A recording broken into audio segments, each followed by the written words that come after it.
Hello, I'm Vicky George, and you're listening to Entertainment 720. I'd love to talk to you about racism. It is terrible in this century. Have you heard of the Big Cheese, James Weldon Johnson? I'm sure you have. He was recently elected as the first black executive secretary. Really showed the whites, huh? What about the UNIA?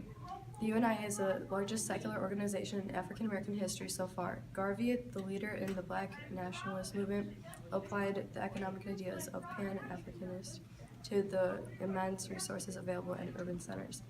He had founded the Negro World newspaper, an international shipping company called Black Star Line, and the Negro Factories Corporation in New York in 1960. Garvey hasn't been the most truthful. Most of what he's been saying he was going to take action on was complete bunk. The UNIA didn't transport a single person to Africa.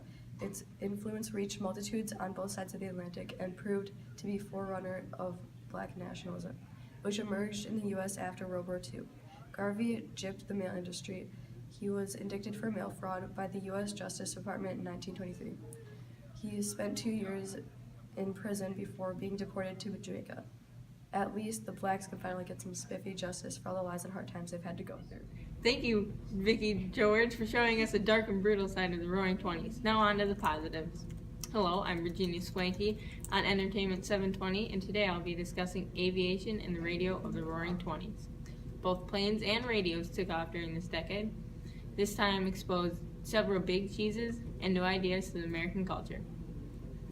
Aviation and airplanes showed us that there was a greater chance for transportation and travel here in America.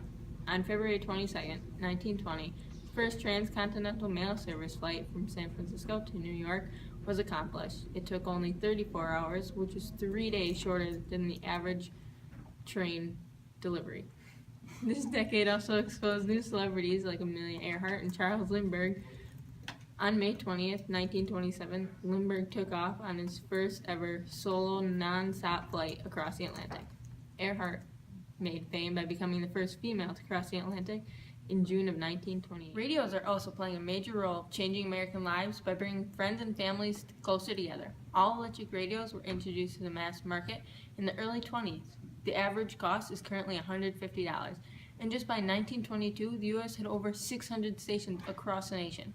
Stations play music, sporting events, religious sermons, and news broadcasts. Aviation and radio have and continue to change our lives.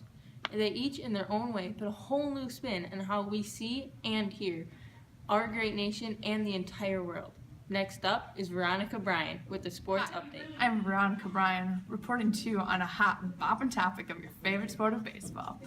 Have you ever heard of George Herman Ruth? No? I bet you have. He's known as Babe Ruth. Today we have a special report about Babe. Ruth made his major league debut in 1914, but roster was too big, so he was sent to the Red Sox minor league team. While on the team, he led the team to the International League of Pennant. 1915, Ruth was officially on the team with a record 18. December 26, 1919, Ruth was traded to the New York Yankees. This year, he became Big Cheese. He beat his home run record of 54. No one else in the league hit more than 19 this season. Now, ladies out there, you stuck on Babe Ruth? He ain't no flat tire. Come meet Babe this Saturday at the local tavern. Enjoy the amazing commercial break on station Entertainment 720. Tasty. Fresh. Delicious. Drink Coke.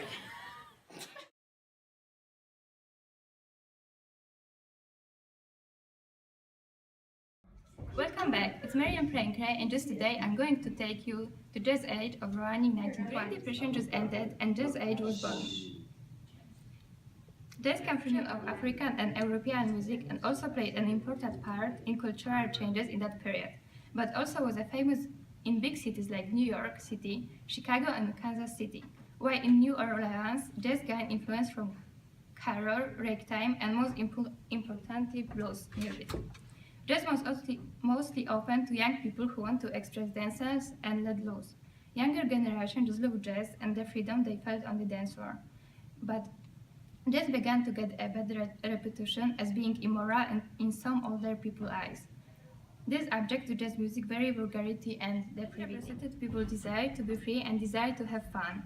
The big cheeses in jazz age was Louis Armstrong, Jerry Roll Martin, and Paul Whittemore.